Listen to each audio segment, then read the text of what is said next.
জাহাঙ্গীরনগর বিশ্ববিদ্যালয়ের কেন্দ্রীয় শিক্ষার্থী সংসদ জাকসু নির্বাচনের আনুষ্ঠানিক প্রচার শুরু হয়েছে। তবে ভোটারদের হালনাগাদ আইডি সঙ্গে রাখার সিদ্ধান্ত এবং ভোটের আগে ক্যাম্পাসে ছুটি ঘোষণা করলে ভোটার উপস্থিতি কম হওয়ার শঙ্কা প্রার্থীদের। সব পক্ষের সঙ্গে আলোচনা করে সমস্যার সমাধানের ব্যবস্থা নেওয়া হবে বলছে নির্বাচন কমিশন।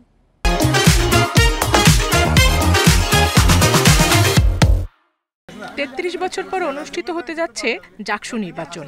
পুরো ক্যাম্পাসে এখন নির্বাচনী আমেজ। শুক্রবার বিকাল থেকে শুরু হয়েছে প্রার্থীদের আনুষ্ঠানিক প্রচার। এবার ভোটার ১১,৯১৯ জন। ভোট গ্রহণ করা হবে ১১ সেপ্টেম্বর। তবে ওই দিন কিছু বিভাগের পরীক্ষা রয়েছে। এছাড়া বিভিন্ন কারণে ভোটার উপস্থিতি কম হতে পারে বলে শঙ্কা প্রার্থীদের।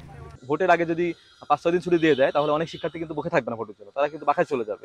তো আমার কাছে মনে হয় বিশ্ববিদ্যালয় প্রশাসন যদি নির্বাচনের ২ দিন অথবা ১ দিন ছুটি রাখে তাহলে মনে হয় শিক্ষার্থীরা এই জিনিসটা ক্যাম্পাসে থাকবে এবং ভোট দিতে তারা আগ্রহ প্রকাশ করবে। ২ বছর আগে যারা ভর্তি হয়েছে তারা তো নতুন হলে শিফট হয়েছে, যারা একটা বিশাল সংখ্যক শিক্ষার্থী। এখন এই যারা হল চেঞ্জ করেছে তাদের আইডি কার্ড তো আর সবাই আপডেট করেনি বা হল থেকে ওইটা প্রোভাইড করা হয়নি। এখন এরা আবার হচ্ছে এই হ্যাসেলমেন্টটা নিবে কিনা। হল clearance, academic clearance, voter ID, আমাদের যে আইডি কার্ড রিনিউ, এগুলো করতে হচ্ছে। এগুলো অনেক হ্যাসেলের ব্যাপার।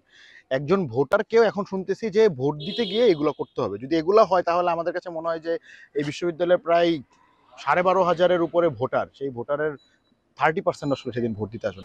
নির্বাচন কমিশন বলছে ভোটারদের উপস্থিতি নিশ্চিত করতে শিক্ষার্থীদের হালনাগাদ আইডি কার্ড দেয়া এবং ভোটের দিন একাডেমিক কার্যক্রম বন্ধ রাখার নির্দেশনা দেয়া হয়েছে।